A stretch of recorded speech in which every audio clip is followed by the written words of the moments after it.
Every once in a while, a movie or TV show will come along and just completely blow my mind and change my perspective and just renew me creatively. And since I'm more of a nerd, those films tend to be in the realm of sci-fi or just, strange fiction or just weird stuff. This includes, stuff like The Matrix, Black Mirror, Lost, Heroes, Scott Pilgrim versus the World, just to name off a few. There's actually a list, and maybe one day I'll talk about these movies in another video. But Everything, Everywhere, All at Once is arguably, and I might be saying this a little prematurely because I'm still high from this film, but this might be the greatest film of all time. At least it's in the conversation, and this is just for me personally. And this movie hits all the necessary marks for any big budget film, but it was made on a small budget, only $25 million. The VFX are top notch, but the VFX team was only 5 people. The cast, for the most part, with the exception of Jamie Lee Curtis and Michelle Yeoh, are either new or, long gone. Shout out to Short Round. And all these pieces come together with a remarkable script, a brilliant concept, and awesome execution to create arguably one of the greatest films of all time. Now, I know what you guys are thinking. Like, Jaron, you really saying that Everywhere, Everything, All at Once is one of the greatest movies of all time? Yes. And I'll tell you why. Because when I left the theater last night after I watched this film, I felt renewed creatively. I felt renewed spiritually, and I felt renewed mentally. And this is actually the true magic behind filmmaking. It's fascinating because when it comes to filmmaking, it's actually a combination of video and audio, but that combination fires certain synapses and triggers certain parts of your brain that are not accessible in other mediums, whether it's voice or video. And this is why movies are so important, because they reach us in ways that we can't be reached in other ways. And so when I left that film last night, I felt things that I rarely feel when I leave a movie. And these are movies like that, some of the movies and TV shows I listed previously that are considered to be some of the greatest films of all time. And that's why I even say, probably in the title of this video, that this movie is the greatest of all time to me. Because this movie hit me like a ton of bricks.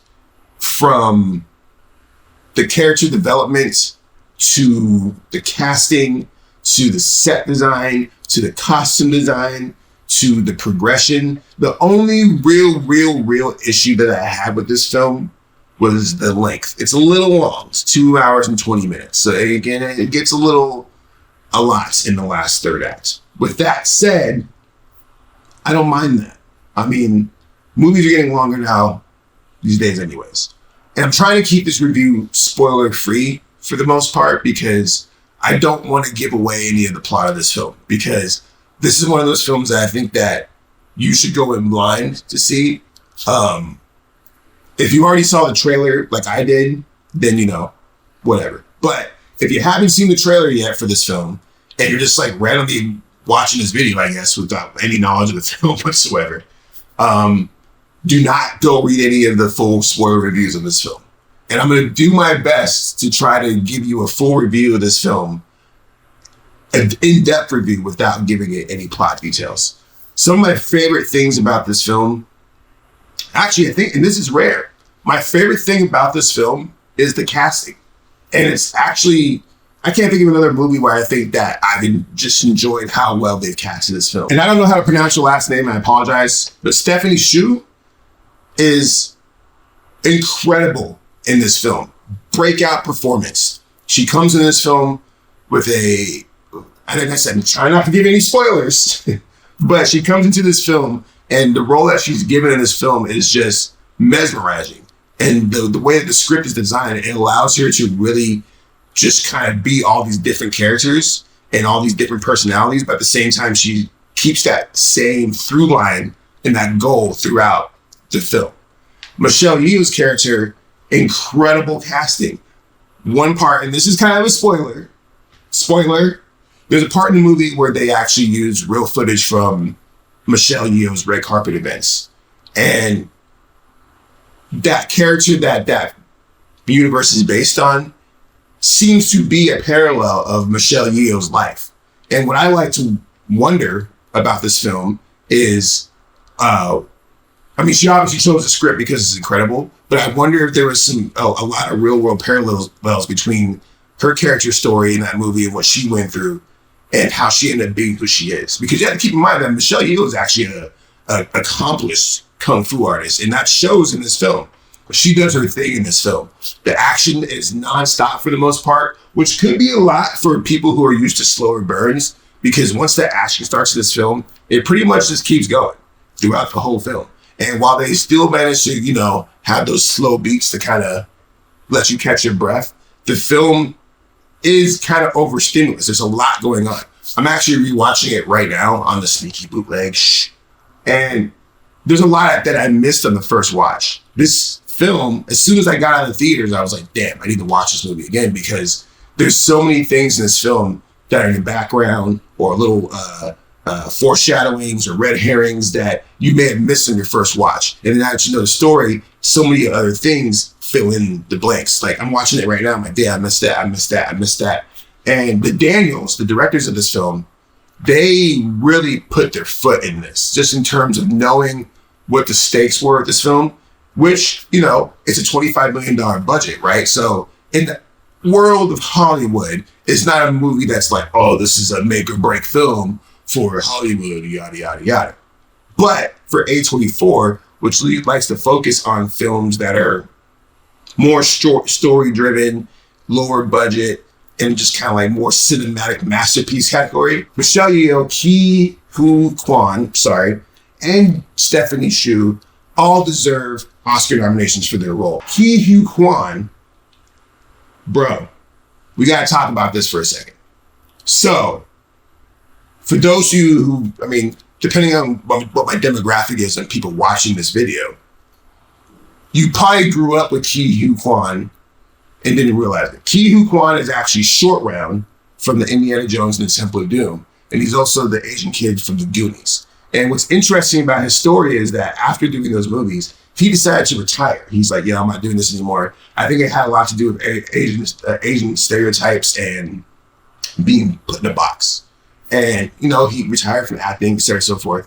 But the movie Crazy Rich Asians came out, and he was like, damn, I missed the boat on that. He actually had FOMO on that film because he felt that if he was a more established actor, he probably could have got a role in that. And so now he's like, I'm back in the game. And so this film is like his first return to the big screen, and he kills it, family.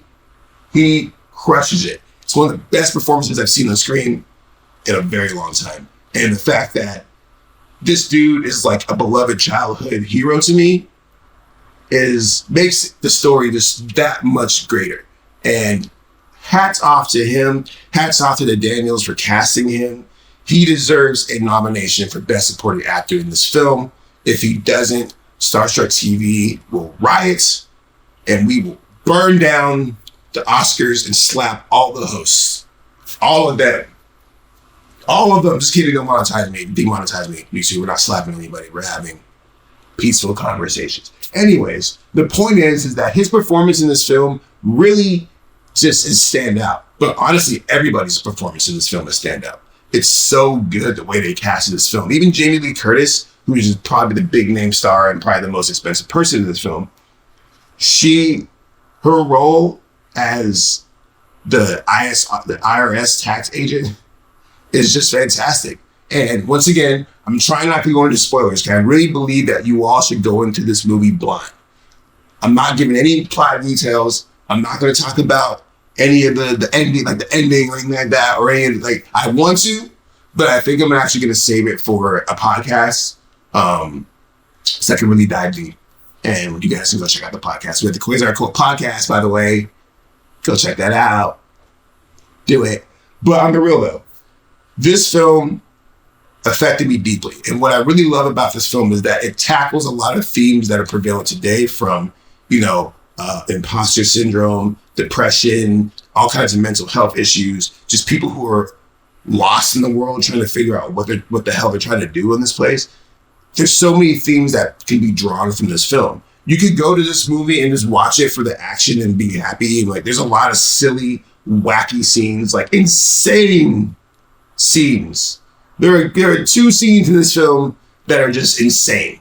And I'm not going to give you any details, but I'm just thinking about how the fact that somebody actually sat down and wrote these scenes, and then they actually shot these scenes, and they're in the movie. And they're hilarious. And like I said, no spoilers. Go see the movie. I'll probably say this 2 more times at least in this video. The way that the Daniels crafted this universe is top tier filmmaking.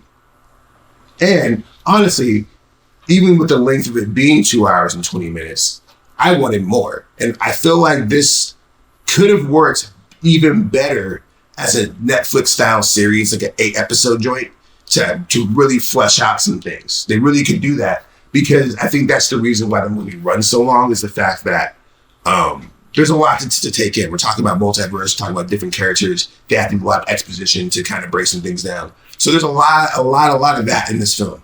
But once the film gets going, it's a thrill ride the whole way through. It's incredible. And I know that as a aspiring filmmaker, I just finished my first feature film, The Bond. I strive to make films just like that. So this is actually more of an appreciation video than it is a review. I want to thank the Daniels. I want to thank A24. I want to thank the cast of Everything, Everywhere, All at Once.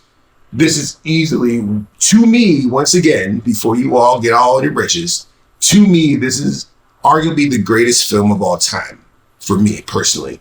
And I'm going to watch it probably 4 or 5 more times before I make that statement. But the fact that I was able to make this statement off the first watch probably makes it true, because I can't think of any other film in my life besides maybe The Matrix, the first Matrix movie, that I had that same feeling, where I walked out and I said, damn, this is one of the greatest movies of all time.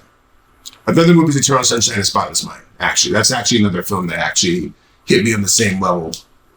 And that movie is one of my favorite movies of all time. And this movie kind of has a little bit of that. It has a little bit of everything. It has a little bit of The Matrix. It has a little bit of Eternal Sunshine of the Spotless Mind in there. It has a little bit of the Scott Pilgrim with the overdone visuals going on. There's a very deep, well-woven multiverse story that's in this thing. So if you're into the multiverse, which is so crazy fad right now, there's a lot to take for anybody looking for just a good time or some cerebral thinking. So I think I put this film on a pedestal enough. And I wanted to do this video review right now because I'm trying to catch the algorithm for people trying to decide they want to go see this film. If you're watching this video trying to decide if you want to go watch this movie, go watch this movie.